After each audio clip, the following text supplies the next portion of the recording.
Bonjour à toutes et à tous et bienvenue. Merci de nous avoir rejoints pour cette conférence de presse. Nous sommes ravis de la parution de cette étude sur l'industrie circulaire qui a été conduite par l'Institut national de l'économie circulaire et OPO, cabinet de conseil en transformation des opérations pour l'industrie, depuis plusieurs mois et qui vient apparaître aujourd'hui. L'étude vous sera envoyée par mail après la conférence.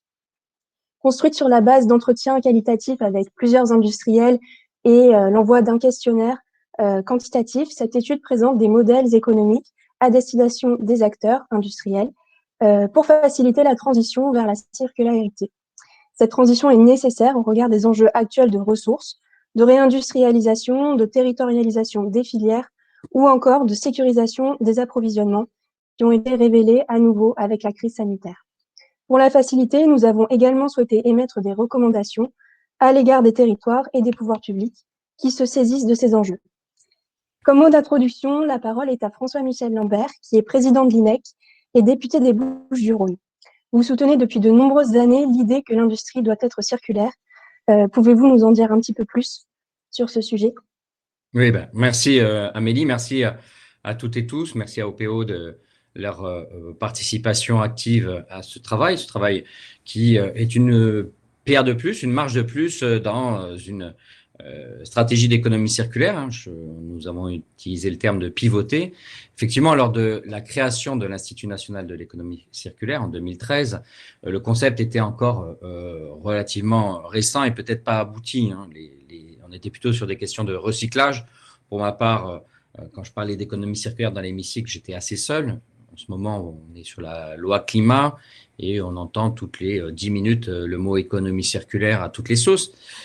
Donc ici, il s'agit, et dans les bonnes sauces, pardon, dans tous les termes, ce que je veux dire, c'est que c'est un terme qui maintenant s'implante, mais on est encore loin d'avoir une vision globale. Alors, on progresse par rapport à 8 ans, cette vision globale nécessaire par rapport à une approche d'économie circulaire, c'est avoir une vision sur les ressources, les risques environnementaux, mais aussi économiques liés à la raréfaction de ces ressources, voire peut-être même des pénuries. Donc, c'est ça l'enjeu de l'économie circulaire.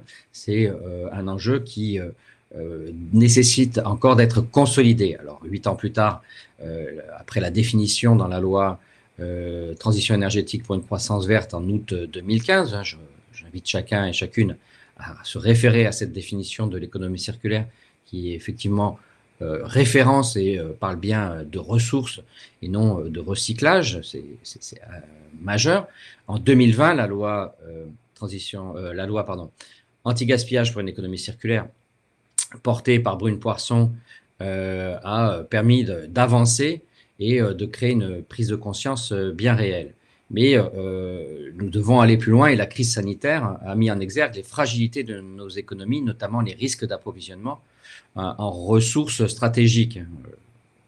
On a vu quelques-unes, mais de façon plus globale, nous percevons ces tensions. D'ailleurs, les enjeux planétaires et les jeux géopolitiques, notamment américains et chinois, sont aussi d'autres risques sur l'approvisionnement, sur ces ressources stratégiques. Donc, au-delà de la pandémie, c'est bien une planète dans son ensemble qui doit être vue. Donc, au-delà de la conviction, il s'agit désormais d'agir fermement, rapidement, pour faire pivoter le verbe qui a été choisi par OPO et les membres de l'INEC est majeur pour faire pivoter notre modèle industriel qui est linéaire vers un modèle circulaire, plus robuste, ancré dans les territoires. Et pour y parvenir, les industriels sont centraux. Pourquoi? D'abord, rappelons que c'est 12% du PIB, ce qui les rend moteurs d'une transition, mais aussi ils peuvent d'un seul coup se retrouver face à des fragilités. On pourrait parler du groupe Renault-Nissan, qui est en grande fragilité, démontrant que la question tout à la fois du marché, mais aussi de l'accès aux ressources, de la transformation est nécessaire. L'industrie et le circulaire sont donc deux notions qui ont déjà fait l'objet d'études, de recommandations, mais on était plutôt centré sur le cœur d'usine, c'est-à-dire sur l'activité physique, je dirais, autour des machines. ce n'est pas suffisant. La crise a très clairement renforcé le besoin de sécuriser les approvisionnements, d'avoir une vue globale et de créer de la valeur dans les territoires pour enraciner et créer plus de résilience, un autre mot qui a apparu dans cette crise. Il s'agit qu'il s'agisse à travers les ressources des territoires physiques, qu'elles soient endémiques ou qu'elles soient importées par la consommation et la production, mais aussi par les ressources humaines de ces territoires. Les savoir-faire de ces territoires sont tout autant importants dans notre approche. Alors aujourd'hui,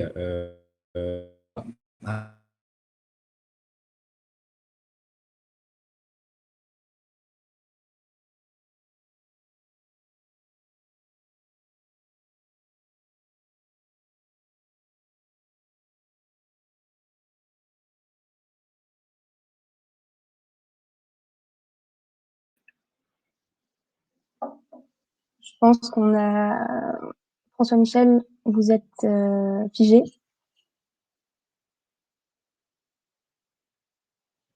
Je pense qu'on je pourrais vous redonner la parole ensuite, peut-être pour terminer votre propos sur le besoin de compétences.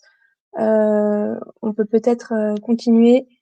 Déjà, merci beaucoup. Vous l'avez dit, la loi AGEC constitue un pas majeur dans le déploiement de l'économie circulaire. Un an après, l'actualité réglementaire est marquée par la construction de la loi climat et résilience et aussi par France Relance. Dans ce cadre, voilà, la mobilisation des pouvoirs publics, vous l'avez dit, est affirmée. Et c'est ce que nous montre du coup Olivia Grégoire. Vous avez été déconnecté, monsieur Lambert. Est-ce que vous souhaitiez terminer votre propos sur les compétences? est-ce que vous m'entendez? Oui. Oui, pardon. Alors, excusez-moi, peut-être le réseau interne de l'Assemblée nationale a quelques difficultés. Et je voudrais dire, j'ai donné différents propos autour c'est tout l'ensemble de la chaîne de valeur que nous devons avoir en tête, une approche en termes de montée en compétences, notamment dans le domaine de compréhension de ce que sont les ressources par une approche économie circulaire, mais une chaîne de valeur, c'est la supply chain, c'est la logistique, donc il faut aussi une stratégie de montée en compétences des acteurs économiques, de tous les maillons de la chaîne sur la place et le rôle de la logistique dans la performance globale. C'est un des deux enjeux. Donc, nous allons avoir à rapprocher ceci pour, comme je l'avais dit, peut-être ça a été coupé, donc je fais une répète, regarder l'économie circulaire bien au-delà du seul cœur de l'entreprise, du seul cœur de l'industrie. C'est tout l'ensemble de la chaîne. Nous avons bien vu la question des approvisionnements. Et c'est un enjeu formidable. Et ce recueil, cette publication, elle sera un socle pour aller de l'avant. En tout cas, je me réjouis, et j'en finirai là-dessus, des relations extrêmement proches et denses intellectuellement avec Olivia Grégoire me conforte dans l'idée que nous avançons, notamment du côté de l'exécutif et du gouvernement sur ce sujet. Donc voilà mes conclusions rapides et pardon encore pour la coupure. Merci beaucoup. Du coup, très belle transition avec ce qui va suivre effectivement sur la mobilisation et le soutien des pouvoirs publics sur ces enjeux de circularité, de ressources. On peut passer à la vidéo d'Olivia Grégoire qui a préfacé l'étude, secrétaire d'État chargée de l'économie sociale, solidaire et responsable auprès du ministre de l'économie, des finances et de la relance. Bonjour à tous.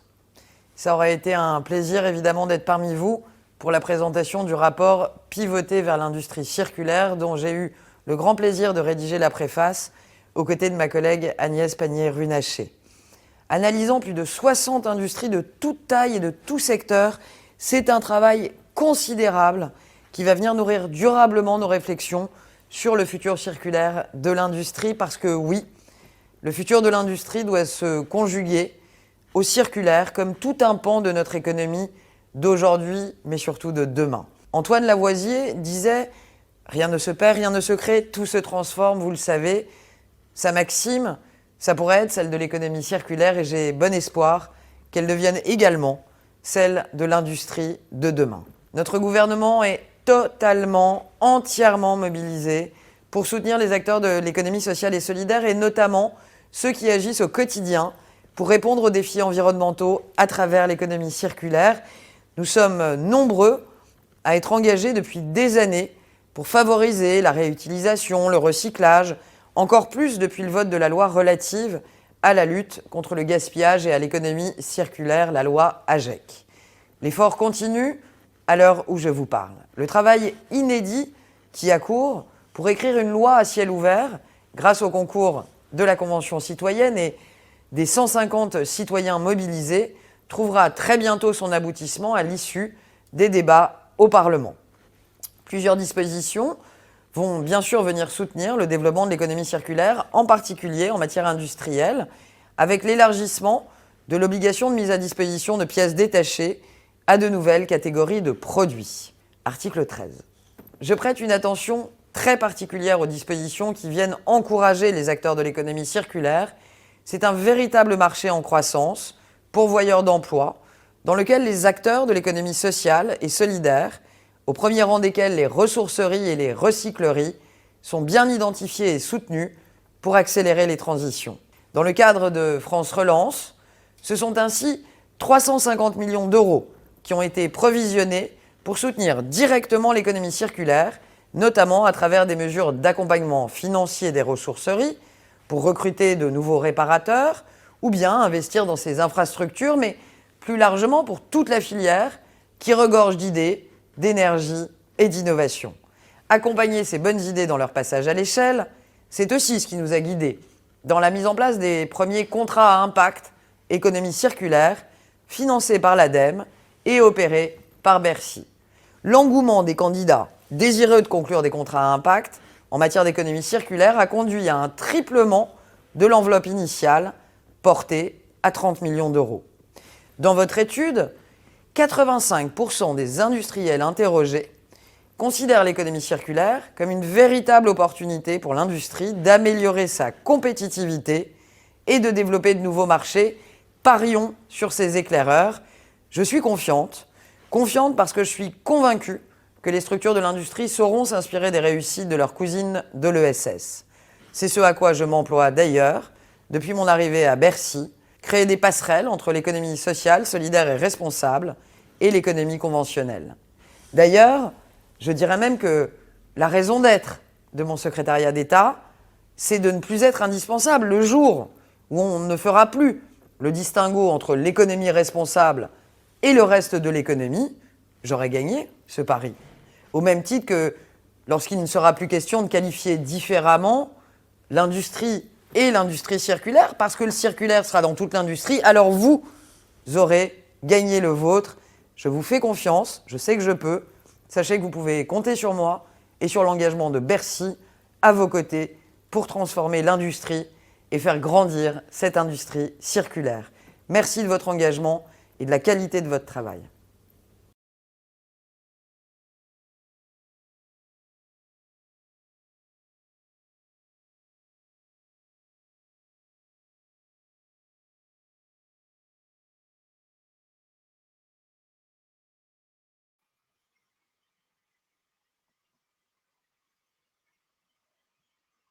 Donc, comme Olivia Grégoire l'a rappelé, 85% des industriels auditionnés dans l'étude considèrent l'économie circulaire comme une véritable opportunité.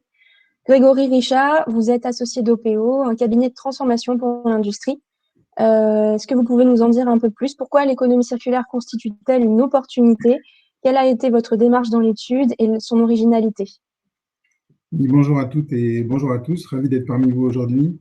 Alors oui, pourquoi cette étude? Alors, avec les équipes d'OPEO, nous pensons qu'il faut vraiment mettre en perspective la façon dont nous transformons aujourd'hui l'industrie et que l'industrie circulaire, c'est à la fois une opportunité, mais c'est aussi une nécessité. Alors, je m'explique. En fait, si on prend un pas de recul, OPEO a été créé il y a 10 ans pour accompagner le développement de l'industrie par la transformation des opérations dans les territoires, avec une conviction qu'il fallait booster les PME, les ETI et pas que les grands groupes industriels, donc qu'il y ait vraiment une nouvelle industrie qui revienne en fait sur les territoires. Et c'est en fait la chance, c'est ce qui s'est passé depuis 10 ans, avec le 4.0 et aussi avec le travail des institutions et des régions qui a été énorme ces dernières années. on peut dire que si on regarde juste avant la période du Covid, l'industrie a renouvelé ses cœurs d'usine. Elle a retrouvé progressivement une place dans les territoires après des années de désindustrialisation. Ce qu'on pense, nous, c'est que maintenant, cette transformation qu'on a beaucoup accompagnée, aujourd'hui, elle en appelle une deuxième, qui consiste à pivoter, comme ça a été si bien dit, vers l'industrie circulaire. L'industrie, elle est présente partout, elle est présente dans nos usages, dans nos quotidiens, dans notre économie, notre cohésion sociale. Et il faut maintenant lui trouver un modèle qui soit résilient, on parlait de supply chain, mais aussi compatible avec les limites planétaires en termes de ressources et puis d'effets qu'ont l'utilisation des produits sur l'environnement. L'étude nous a montré que la circularité ouvre un champ des possibles immenses pour repenser à la fois nos usages, mais aussi nos business models et nos modèles en général. Donc, on parle des business models, on va le voir tout à l'heure. On parle du design des produits aussi, qui doivent évoluer pour être voilà, plus compatibles avec l'environnement, plus réparables, etc. Et aussi nos modèles industriels avec comment repenser nos supply chains et notamment passer sur des supply chains plus multilocales que globales pour donner cette résilience. En fait, c'est ça qui renforce aujourd'hui notre conviction que le pivot vers une industrie circulaire peut permettre de répondre aux défis qui sont posés à notre génération. Quant à l'originalité de l'étude, elle tient pour nous en 3 points. La première concerne concerne la méthodologie. Avec l'INEC, dès le départ, nous avons voulu construire une étude qui soit basée sur le terrain, avec à la fois le recueil de témoignages de 18 entreprises de toute taille et de tout secteur qui étaient déjà avancées dans leur transformation vers l'industrie circulaire, soit parce qu'elles l'étaient déjà nativement, les pure players, soit parce que historiquement, on avait des entreprises qui étaient linéaires et qui sont en train de de se transformer pour aller vers le circulaire. Ces témoignages, on les a complétés avec une enquête avec plus de 60 industriels répondants.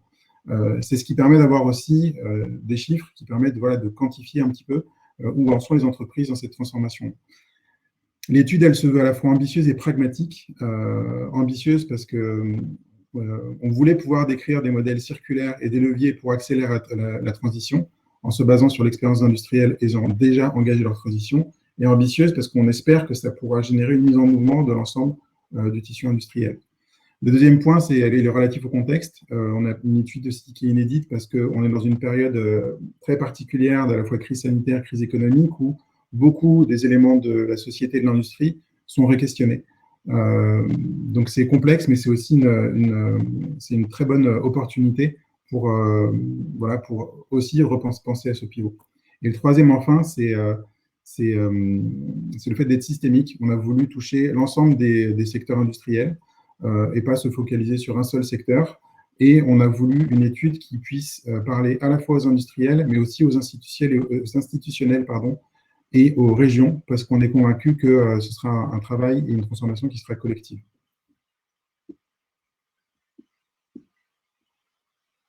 Le pivot vers l'industrie circulaire est donc rendu possible par la mise en place de modèles économiques spécifiques, adaptés à la maturité des acteurs. L'étude en définit 6. Est-ce que, Grégory, tu peux nous préciser quels sont-ils et en quoi ils consistent? Oui, alors c'est vrai qu'un des grands enseignements, alors on parle de sortir du cœur d'usine pour travailler sur les supply chains et globalement sur les chaînes de valeur. Et ce qu'on voit, c'est que la solution pour amorcer ce pivot vers l'industrie circulaire, c'est de passer par une transformation des modèles économiques. Donc on en a dénombré 6 qui ont pour but, 1, d'allonger les cycles de vie de la matière, et 2, de réduire les externalités négatives résiduelles une fois qu'on a utilisé la matière. En fait, l'idée, c'est ce qu'on a pu constater, recenser parmi tous les industriels qu'on a pu rencontrer, c'est de créer des boucles de circularité à 3 étapes clés du cycle de vie du produit. La première étape, c'est d'abord la génération durable de matières premières, qui est le business model numéro 1. Donc, vous avez Veja, par exemple, avec les chaussures, et Valrhona avec l'exemple d'une démarche qui va vers l'agroforesterie pour que la culture du cacao génère moins d'empreintes carbone, par exemple, et moins d'empreintes matière. La deuxième boucle, elle va être sur l'allongement de l'utilisation des produits, avec l'extension des durées de vie des produits, comme le groupe SEB, par exemple, ou l'économie de la fonctionnalité, comme Schneider peut le pratiquer, ou d'autres encore. Ça, ce sont les business models numéro 2 et 3. Et enfin, la troisième étape consiste à régénérer la matière après l'utilisation, régénérer la matière en nouveaux produits, en nouveaux composants, qui sont les business models numéro 4, et ou en régénérant de nouveaux matériaux, qui sont le business model numéro 5. Donc, on va voir avec SA3i tout à l'heure qui illustre ces business models, ou encore Hector, qui est une marque de sneakers, des chaussures à base de bouteilles en plastique recyclées. Donc, l'idée, c'est d'être beaucoup plus en amont du recyclage pour réellement transformer les chaînes de valeur et les circulariser. Et le dernier business model, le numéro 6, c'est justement, à travers toute l'utilisation de la matière sur cette chaîne de valeur, on a quand même des gaz à effet de serre, on a des déchets, et il y a besoin d'avoir des business models qui permettent de réduire ça, d'avoir des clean tech, d'avoir une fin de vie responsable des déchets. On est vraiment sur le recyclage comme on peut le connaître aujourd'hui en bout de chaîne. Donc, c'est un peu l'inverse de ce qui est fait généralement aujourd'hui, et ce que M. Lambert disait, c'est qu'il faut aller beaucoup plus en amont du recyclage pour pouvoir créer des formes de valeur assez innovantes pour les entreprises et très bénéfiques. Et quelle suite voyez-vous à l'étude? Alors, je vais faire vite, mais la bonne nouvelle, c'est que les modèles existent et maintenant, il faut les mettre en œuvre et passer à l'échelle. Ça ne va pas être simple parce qu'il y a des freins, mais je pense qu'on est tous à notre niveau des acteurs possibles du changement dans nos entreprises. Et j'espère que cette étude contribuera à créer cet élan, un élan qui va être collectif, nécessaire, mais aussi enthousiasmant. Voilà. Merci beaucoup, Grégory. Donc, effectivement, pour illustrer ces modèles économiques, nous allons laisser la parole à des industriels confrontés sur le terrain à des enjeux de ressources et qui proposent des modèles innovants et inspirants. Plusieurs types d'entreprises sont représentés aujourd'hui en termes de taille, de secteur d'activité, mais toutes ont le point commun de se positionner sur des modèles d'économie circulaire. SA3i, donc sera le premier exemple, qui est un pur player de l'économie circulaire, qui est représenté ici par Nicolas Reyre, son délégué général. L'entreprise compte aujourd'hui 70 salariés pour un chiffre d'affaires de 18,5 millions d'euros. Ses activités principales consistent en la maintenance et la réparation d'onduleurs de toute marque. Vous déployez également de nouvelles offres sur la location d'onduleurs reconditionnés. Par tous ces aspects, l'économie circulaire est donc bien au cœur de votre stratégie. Nicolas Reyre, pouvez-vous nous présenter la genèse de ce modèle et comment l'économie circulaire est venue au centre de votre stratégie d'entreprise? Bien sûr, bonjour à toutes et à tous. Bonjour Amélie, merci beaucoup pour cette introduction. Écoutez, d'abord, je souhaite vous remercier à l'INAC et au PO pour cette invitation et pour avoir permis à SA3i, je dirais, de partager son expérience à travers votre étude. Alors effectivement, l'économie circulaire c'est déployé chez nous de la façon suivante. C'est l'histoire que j'aimerais partager aujourd'hui. Moi, j'ai pris la direction de SA3i en 2017, ainsi qu'une nouvelle équipe de direction. Et c'est vrai qu'on s'est, comme souvent, quand il y a une nouvelle équipe qui se met en place, un nouveau directeur, on s'est reposé des questions sur notre raison d'être, notre vision. Quel est notre environnement en termes de clients, en termes de concurrents, d'intensité concurrentielle? Comment réengager nos équipes? Comment motiver Schneider Electric, puisqu'on est une société de Schneider Electric, à continuer à nous porter et à nous supporter. Et c'est vrai que, sans rentrer dans les détails, il nous est apparu très rapidement que mettre l'économie circulaire au cœur de notre vision avait de multiples avantages. Okay. D'abord, c'était une façon très forte pour réengager nos équipes. Okay, puisqu'on est une entreprise de service, donc le cœur battant de SA3i, ce sont ces équipes, la façon dont nos équipes travaillent ensemble, la façon dont chaque individu s'engage auprès de nos clients avec nos partenaires. Et ce projet-là d'économie circulaire, contributif et porteur de sens pour, je dirais, un objectif plus grand que simplement notre résultat économique, nous est apparu très fort pour engager, réengager nos équipes. Ça, c'est le premier élément. Le deuxième élément, ça permettait également, finalement, de réenchanter des métiers assez traditionnels du service et de la maintenance, et de ce fait, d'attirer de nouveaux talents, de donner un nouvel an, je dirais, plus séduisant autour de notre métier de la maintenance. Enfin, je dirais que comme on est sur un environnement concurrentiel très très fort, d'une part, ça nous permet cet éclairage et cette vision autour de l'économie circulaire d'être un différenciateur très fort vis-à-vis de nos concurrents plus locaux qui font très bien les basiques du métier, mais qui ne se positionnent pas de cette façon-là. Et d'autre part, nos clients, comme ça a été souligné à plusieurs reprises, se posent beaucoup de questions sur les sujets plus généraux que sont voilà, le développement durable, leur empreinte, leur contribution, je dirais, dans son sens le plus large, à un monde meilleur. Donc très rapidement, autour de ces sujets, on s'est rendu compte qu'on avait un écho très fort auprès de clients aussi différents que les télécoms, la grande distribution. Donc, je dirais que c'est un très bon sujet à mettre au cœur de sa stratégie pour avancer, pour ses équipes, dans son univers, dans son environnement, je dirais, de concurrents et puis de clients. Et enfin, dernier élément également, ça a permis finalement de redonner un nouvel angle, un nouvel éclairage sur notre activité, dont finalement le cœur est déjà la circularité, puisque nous, on prend nos équipements qui sont des onduleurs, on les répare, donc on prolonge la durée de vie, mais on ne le nommait pas nécessairement sous le terme d'industrie ou d'économie circulaire. OK. Donc ça, c'est le premier élément. Donc, à partir du moment où on a revu cette vision de la société de SA3I autour de l'économie circulaire, donc ensuite, on s'est, je dirais, astreint à la discipline suivante, qui est de tout penser, de tout déployer à travers le prisme de la circularité. OK. Ça, c'est, je dirais, cet engagement vers la circularité, en tout cas pour une entreprise de service comme SA3I, c'est avant tout un changement dans les mentalités. OK.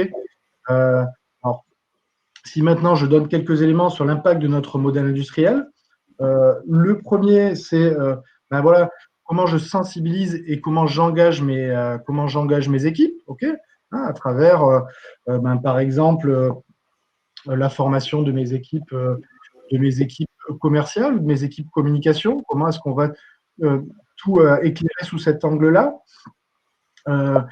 Mon innovation, parce que chez SA3I, on a un laboratoire d'innovation, et donc on a regardé comment on pouvait tout mettre sous ce chapeau de l'économie circulaire, la maintenance digitale qui permet de limiter l'empreinte carbone de nos déplacements, la location, le leasing, nos services au plus juste. Et puis enfin, on a ouvert un atelier de reconditionnement où donc on a développé une expertise pour réparer sur notre site des onduleurs et réparer des cartes électroniques de ces onduleurs. Donc ça permet de baisser évidemment drastiquement l'empreinte carbone de nos clients, et ça a un très fort écho. Également, quand on regarde notre modèle industriel du côté de la supply chain, donc il a fallu qu'on aille beaucoup plus loin, effectivement. Donc on récupère à l'issue de nos interventions des machines qui ne sont plus en état de fonctionnement, et en fait, on a mis en place toute une supply chain de récupération, de réutilisation et de réparation. Merci voilà. beaucoup, Nicolas. Ouais, je relève bien ce que vous avez dit. Effectivement, les implications sur le modèle industriel en amont et en aval, c'est effectivement des points très intéressants que vous avez mentionnés. Merci beaucoup pour ces informations. Je vais peut-être mettre en regard ce retour d'expérience avec la prochaine industrie, Armor Group, qui est une industrie du coup de plus grande taille, également positionnée sur l'économie circulaire. Et parmi ses activités, la collecte et le remanufacturing de cartouches d'encre, déployées depuis 2012. L'entreprise se concentre également sur d'autres activités dans le domaine des new tech, par exemple. Monsieur Van der Diep, merci d'être parmi nous. Vous êtes directeur d'Armor Print Solutions, donc le remanufacturing et le reconditionnement de cartouches d'encre. Comment avez-vous inscrit l'économie circulaire dans ce secteur? Quelles sont les implications sur le modèle industriel, un peu à la lumière de ce qu'a dit Monsieur Rère juste avant? Voilà, les perspectives de ces activités au regard de la loi AGEC également, du contexte. Je vous laisse la parole.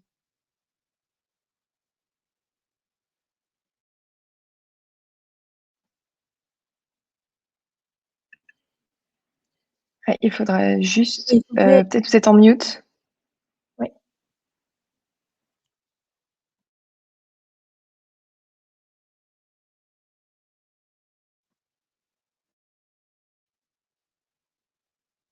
Allez-y. Non, toujours pas.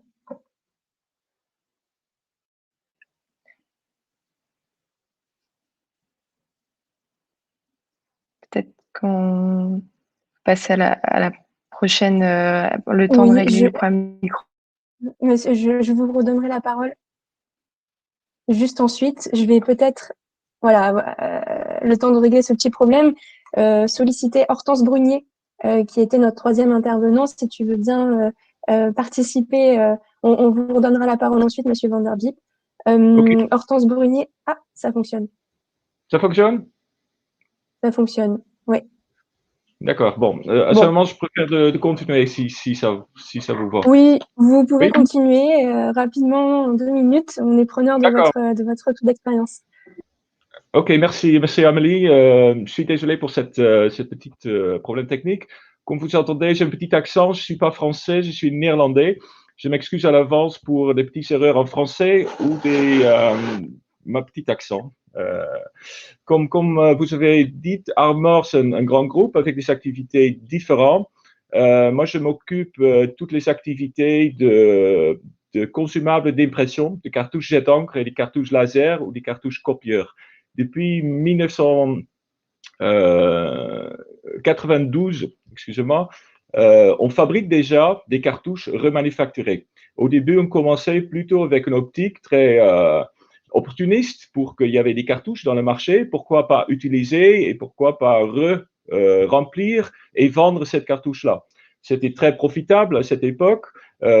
C'était pas vraiment avec une idée économie circulaire, mais c'est devenu une vraie industrie circulaire. Et cette industrie, elle existe déjà depuis 30 ans. C'est très similaire avec le remarque que Nicolas a fait. Avant, je travaillais chez HP, hein, un grand industriel des cartouches. Depuis 2015, je suis arrivé chez Armor et j'ai découvert ce monde circulaire, ce monde de utiliser des produits ou de réutiliser des produits. C'est ce qu'on parle. Et c'est très passionnant. C'est une philosophie complètement différente qui stimule des équipes au niveau d'innovation et ça aussi permet de réfléchir différemment comme industriel, surtout sur le supply chain.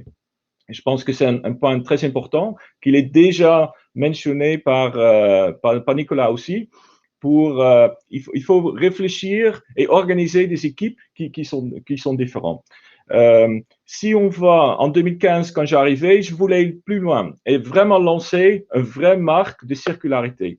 On a lancé notre marque OA, cette marque qui permet de dire à des clients, si vous achetez un produit OA, on s'occupe de toute cette durée de vie de ce produit. Ça veut dire qu'on va promettre de collecter ce produit s'il est plus utilisé, s'il a fini. Si on peut réutiliser ce produit, on va reconditionner ce produit.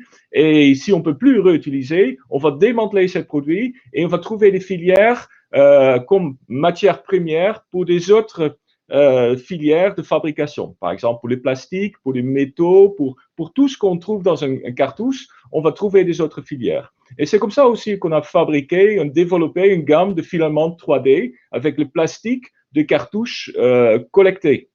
Ça veut dire que ça amène vraiment cette créativité dans l'entreprise. Avec cette marque OA, c'est vraiment la première marque circulaire. Et il n'y a pas beaucoup de marques qui sont comme ça, qui traitent vraiment le produit du début jusqu'à la fin. Et même, on traite les cartouches dans 3 ou 4 cycles de vie. Un petit problématique quand même, c'est que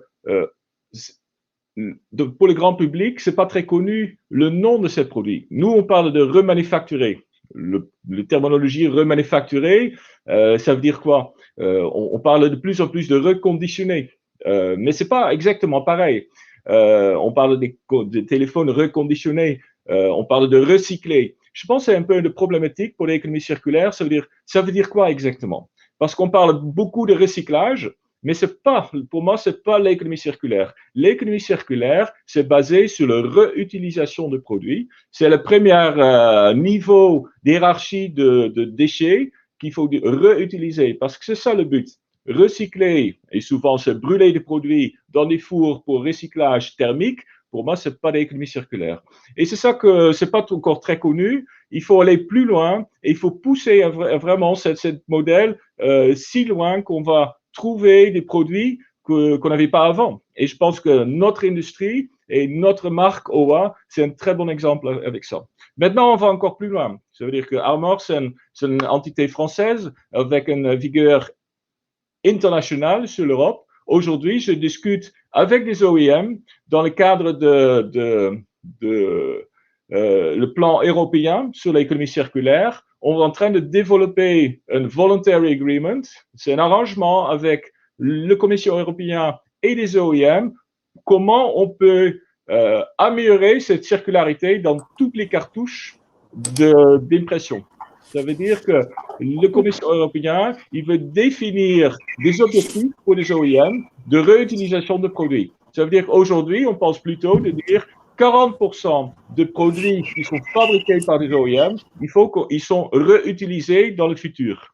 C'est un énorme objectif, c'est un énorme avancement aussi, mais ça veut dire que ça donne un énorme impact sur la chaîne de distribution, la chaîne de fabrication, mais aussi de collecte, d'accord? Et c'est souvent ça qu'il y a des petits problèmes dans notre modèle circularité, parce que c'est tellement des impacts partout que c'est pas encore bien aligné. Aujourd'hui, le collecte, quelque part, ça donne des challenges, parce qu'au moment qu'on collecte un produit, ça devient un déchet.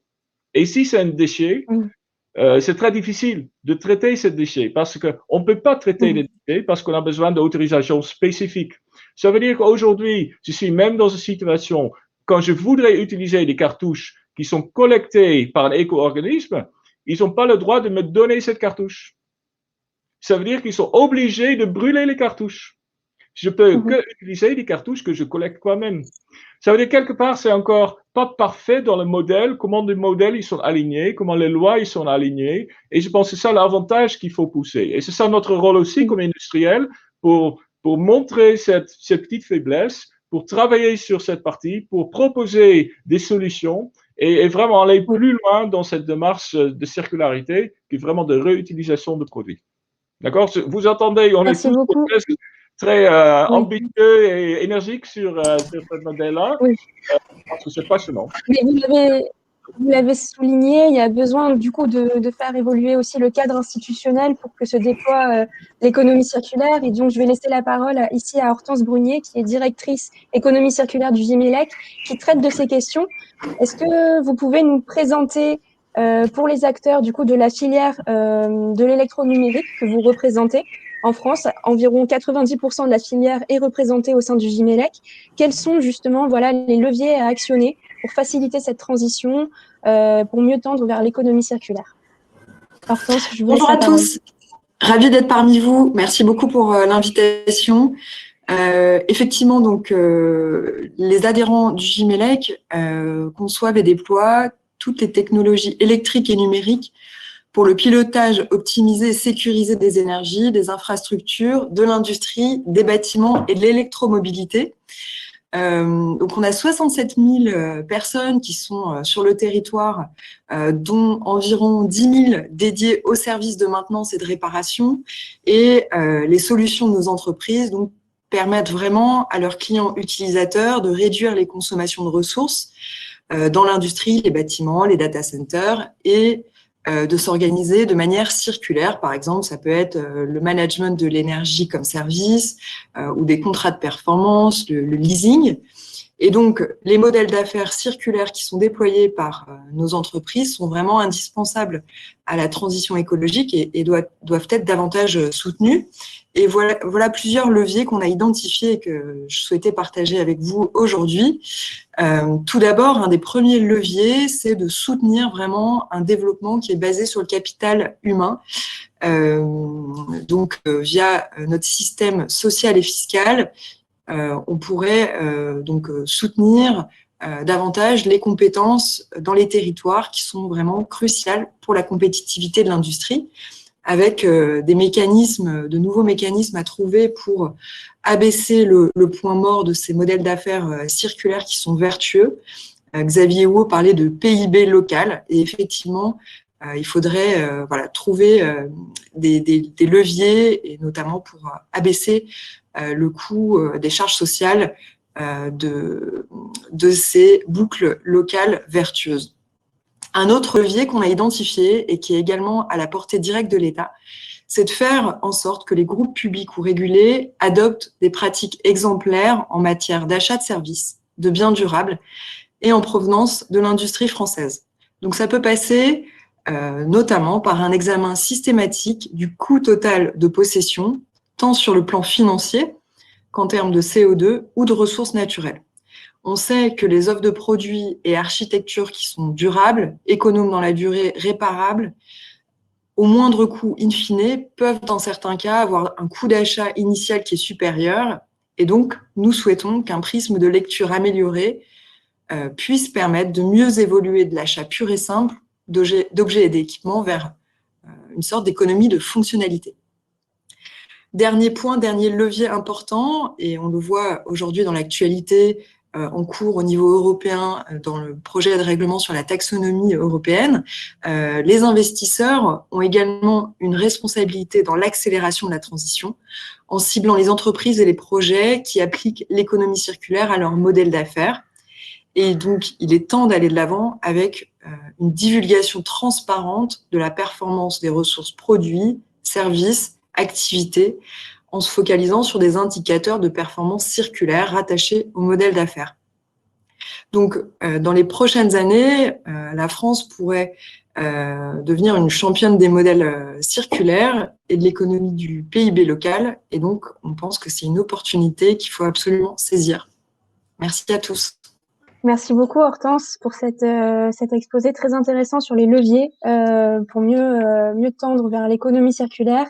Pour conclure, avant de passer un temps d'échange avec les journalistes, je vais laisser la parole à Emmanuelle Ledoux, qui est directrice générale de l'INEC, pour un mot de conclusion et éventuellement évoquer les recommandations, les suites à donner de cette étude. Oui, bonjour à tous. Écoutez, assez rapidement, parce que finalement, et c'était ça aussi l'essence de l'ambition de cette étude, les leviers, ils ont déjà été largement abordés. Assez traditionnellement, lorsqu'on parle de pivoter vers l'économie circulaire, on identifie alors différents freins, les freins réglementaires, les freins économiques, les freins assurantiels. Là, finalement, on les a un petit peu tous réabordés. Freins réglementaires, ça veut dire qu'il faut à la fois, d'une part, supprimer des irritants comme celui qui a pu être abordé par Gerval van der Gliep, ce qui se passe sur les cartouches, mais dans d'autres domaines. On se dit qu'il y a vraiment tout un travail sur la chaîne de valeur à mener pour se dire que à aucun moment il faut qu'on se retrouve dans des situations comme ça qu'il a pu évoquer, d'être en situation où on envoie au recyclage ou à la destruction des produits qui pourraient être conditionnés. Alors ça paraît idiot à dire comme ça, mais c'est encore le cas dans pas mal de secteurs. Il faut aussi de la sécurité sur la durée. On l'a vu là au travers des exemples présentés par les industriels. On parle quand même d'investissements qui sont significatifs. Donc c'est essentiel d'avoir du sens dans cet investissement et se dire que voilà, la réglementation ne va pas changer dans 5 ans, 10 ans, 15 ans. Donc c'est pour ça que pour nous, c'était vraiment important d'avoir aussi l'engagement des politiques, des ministres, et donc de Agnès Pannier-Runacher et Olivier Grégoire qui ont accepté de préfacer cette étude et de marquer leurs engagements là-dessus. Le frein économique et donc le levier aussi économique a été abordé. Donc Hortense Brunier a parlé de la taxonomie européenne sur l'investissement vert. On pense qu'il y a sans doute des choses à rajouter dans le domaine de la ressource.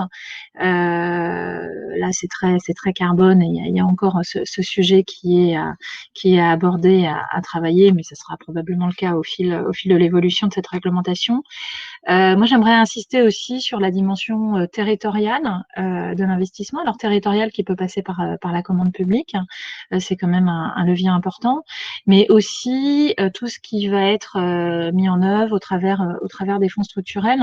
L'économie circulaire, elle est forcément territorialisée, et donc c'est intéressant que les régions, au travers des fonds européens qui vont être déployés là pour la prochaine génération de fonds structurels, fassent vraiment le choix de l'industrie circulaire dans dans leurs orientations. Et enfin, dimension changement de comportement, on voit qu'il y a alors bon, nous forcément, il y a aussi un petit biais avec les industriels qu'on a pu interroger. C'est ceux qui ont accepté de répondre, donc et qui ont souhaité, qui ont été intéressés par le sujet. Donc c'est d'une certaine façon assez naturel qui manifestent leur appétence pour l'économie circulaire.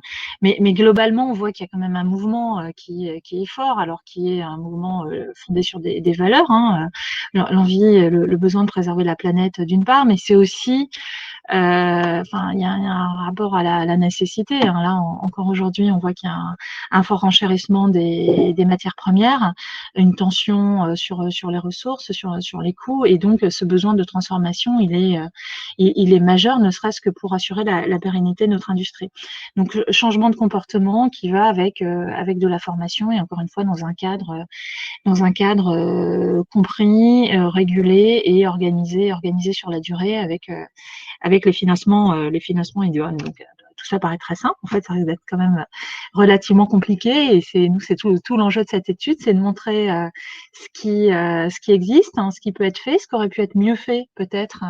Et ça, les industriels le disent dans les entretiens qu'on retrouve tout au long de l'étude, avec un accompagnement plus adapté. Et voilà, donc on espère que cette étude, comme d'autres qui ont pu être menées sur le sujet, soit un élément de transformation pour les mois et les années à venir. Oui.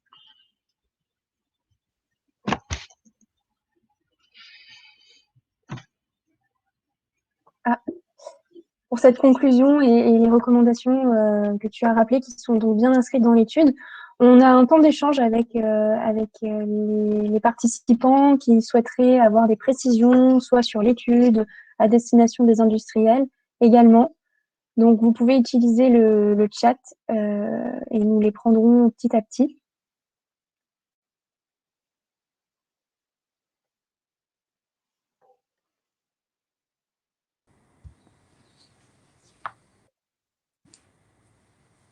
Oui, alors l'étude vous sera envoyée là à la fin de la conférence de presse par mail. On va vous la transférer.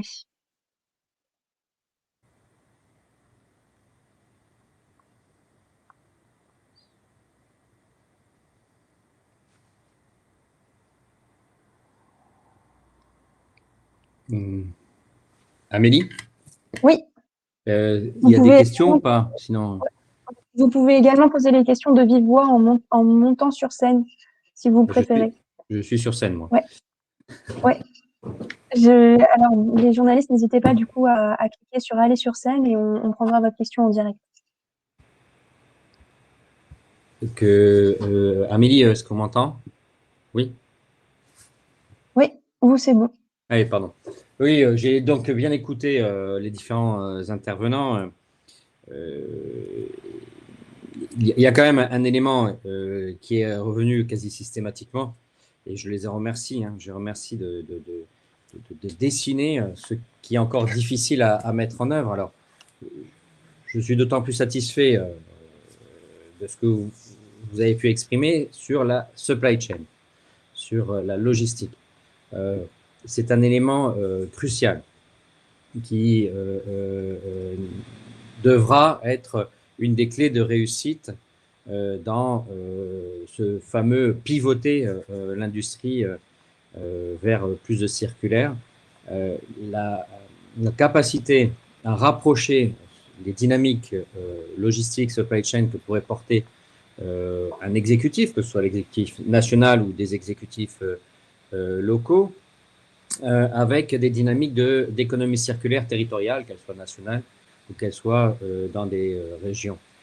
C'est l'un des éléments, si ce n'est l'élément clé, car la ressource, elle est partagée. C'est vraiment le terme, je crois qu'à un moment donné, ça a été dit par l'un ou l'autre. Elle est partagée. Donc ce partage nécessite de partager les informations pour mieux la faire circuler d'usage en usage. Et probablement que c'est le premier document qui l'exprime très clairement dans cet ouvrage sur pivoter vers l'industrie circulaire.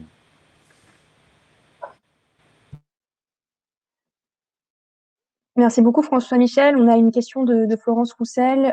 Pour la société SA3I, le reconditionnement était-il un business model de départ ou est-ce que ça a été un changement de modèle? Si vous souhaitez répondre, Monsieur Rey. Oui, je vais répondre. Merci pour la question. En quelques mots, notre business model de départ, c'est le service et la maintenance. Donc, ça implique la réparation plutôt sur site de machines, d'onduleurs, d'équipements électriques. En revanche, le reconditionnement à proprement parler, ça a été un pivot de transformation vers plus de circularité. La mise en place d'un atelier circulaire de réparation de cartes électroniques et d'onduleurs véritablement, ça a été un pivot pour notre société, pour SA3I. D'accord, merci beaucoup pour cette précision. On a une autre question, donc à destination sûrement de l'INEC et d'OPO. On a présenté des entreprises exemplaires en matière d'économie circulaire, mais comment il va amener l'écrasante majorité dans cette transition, dans ce pivot, et quelles sont les stratégies, les méthodes, les moyens financiers et humains mis en place par l'État pour la réussite de cet objectif? Bon, je peux peut-être répondre sur la stratégie et puis laisser Emmanuel répondre sur le deuxième volet. Alors, sur la stratégie, effectivement, en fait, il y a là, ce qu'on voit, c'est qu'il y a deux stratégies. Il y a déjà des entreprises qui sont pionnières sur des modèles. On en a vu deux, Armor, SA3I, plus largement Schneider Electric, Michelin, ou d'autres. Mais dans chaque secteur, on voit des entreprises qui sont pionnières et qui développent des modèles circulaires. Et ça passe par des modèles économiques. Et en fait, le pari, c'est que ces pionniers, en fait, arrivent à prendre une place, un moment importante en termes de modèles, et que ça devienne de nouveaux standards industriels et que tout le monde doit les suivre. Il y a SEB, par exemple, qui développe une réparabilité à 10 ans de leurs produits. Demain, si on achète un grille-pain qui n'est pas réparable, on voudra acheter du SEB, quoi. Et du coup, moi, si je ne suis pas réparable, je vais devenir réparable. Donc, créer un effet boule de neige par ces entreprises pionnières, ça, c'est le premier axe qu'on peut avoir. Donc, alors, on ne sait pas combien de temps ça prendra, mais en tout cas, les entreprises qui vont maintenant, c'est celles qui gagneront dans les 5 ou 10 ans, quoi. Et le deuxième volet, c'est qu'il y en a des entreprises qui n'auront pas le choix parce qu'il y a des disruptions politiques, réglementaires, il y a des disruptions liées au supply chain global. Quand on a un cargo qui est coincé dans un canal et que du coup, on a des supply chains qui ralentissent, on a peut-être envie de passer sur d'autres modèles. Et du coup, il y a des entreprises qui seront forcées de le faire à 5 ou 10 ans. Mais le sentiment qu'on a, nous, c'est qu'à 10 ans, toutes les boîtes, quels que soient les secteurs, auront dû changer de modèle économique. Et celles qui s'y mettent dès maintenant sont celles qui seront gagnantes, quoi. Merci Grégory. Est-ce que tu veux rajouter un mot, Emmanuel? Non, peut-être pour compléter, là les moyens financiers, il y a quand même pas mal d'éléments dans le plan de relance pour appuyer ces démarches-là. L'autre axe qu'on a évoqué, c'est aussi la mobilisation de la demande. Au travers notamment de la commande publique, qui est quand même l'enjeu majeur là-dessus. Il y a le décret de l'article 58 de la loi qui est sorti là pour l'intégration de produits recyclés, reconditionnés dans l'achat public, et voilà des éléments comme ça qui peuvent sacrément pousser la demande, dont en face la structuration de l'offre, ce qui marche aussi bien là, parce que je vois que la question se pose à la fois pour les grands groupes et les PME, l'offre des grands groupes et l'offre des PME. Et pour décarbonation, la décarbonation de l'industrie, globalement, alors on n'est pas sur les mêmes indicateurs. Toutefois, force est quand même de constater que lorsqu'on décarbone l'industrie, quasiment systématiquement, l'impact sur la ressource et l'économie de la ressource est également positif.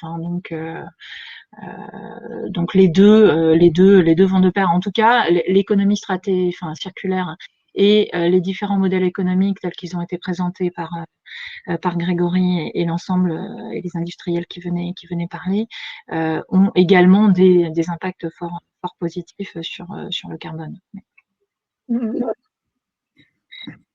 Ouais, sur ce point, pour compléter, effectivement, tous les modèles de régénération des produits, ça permet d'avoir des produits qu'on utilise sans besoin d'extraire de la matière ou de consommer de l'énergie pour les fabriquer.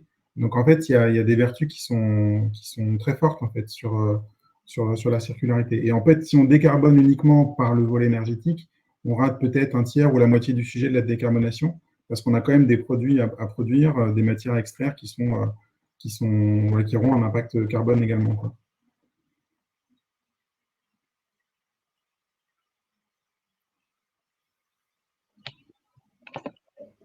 Ok, j'ai l'impression qu'on a fait le tour, sachant qu'évidemment, là, c'était une présentation. On va vous envoyer l'étude et on est à disposition hein, pour continuer d'échanger. Nous, ça a été un travail majeur. On croit énormément à cette dimension-là et on a vraiment vocation à continuer à pousser ce sujet pendant un bon moment. Enfin, en tout cas, j'espère. Ah. Dernière question. Ah, l'indicateur de la circularité. Alors, nous, on travaille dessus. On sait que la CDC travaille dessus, la Banque de France travaille dessus.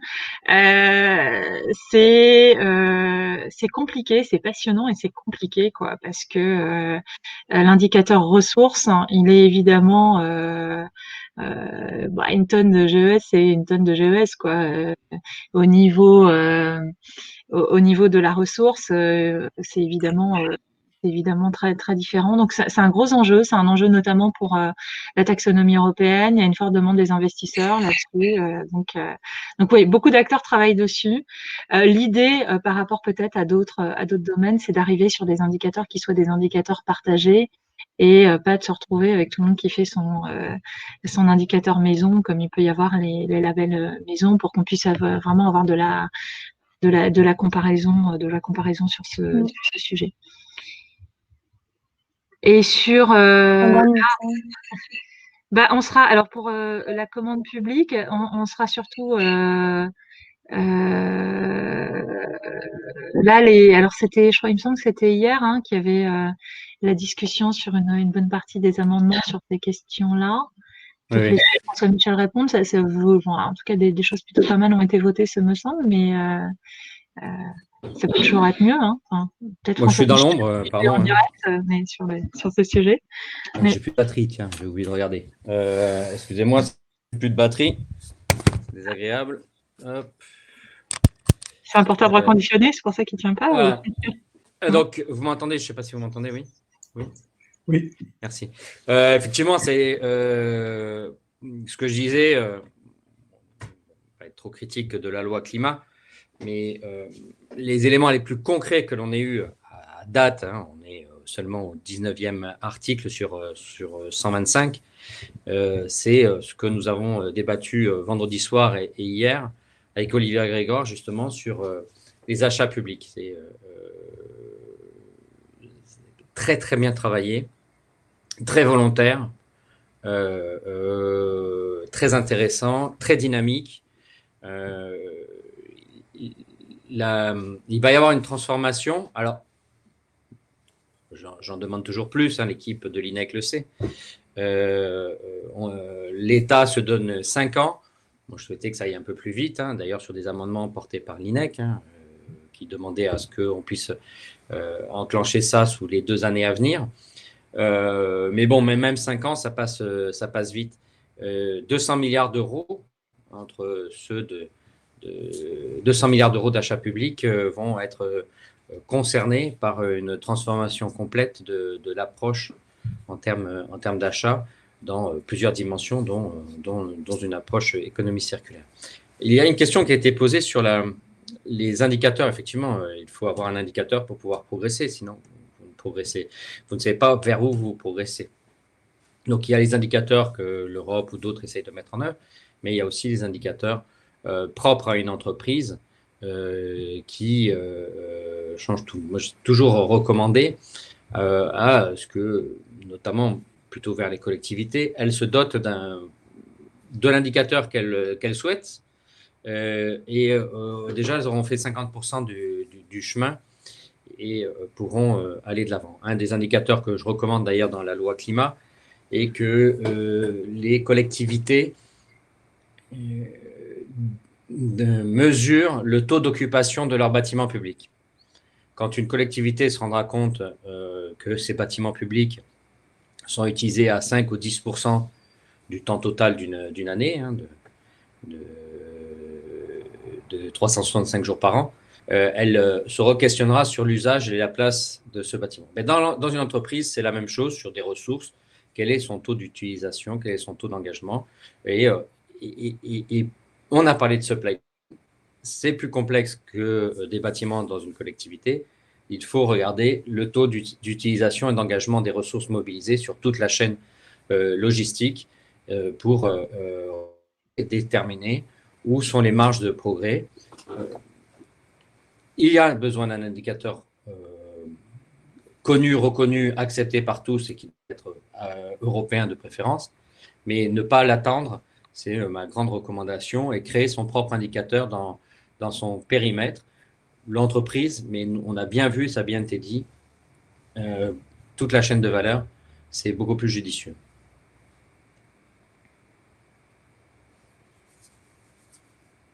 On va clore l'événement ici. S'il n'y a pas d'autres questions, merci à tous d'y avoir participé. Merci beaucoup pour ces échanges qui étaient très instructifs, et également à tous les industriels qui se sont libérés aujourd'hui pour venir témoigner. Donc, on vous envoie l'étude par mail là à la suite. Et on reste disponible pour toute question relative à cette étude, à l'industrie circulaire et les leviers. Merci. Bonne journée. Merci beaucoup. Au revoir. À très vite. Au revoir.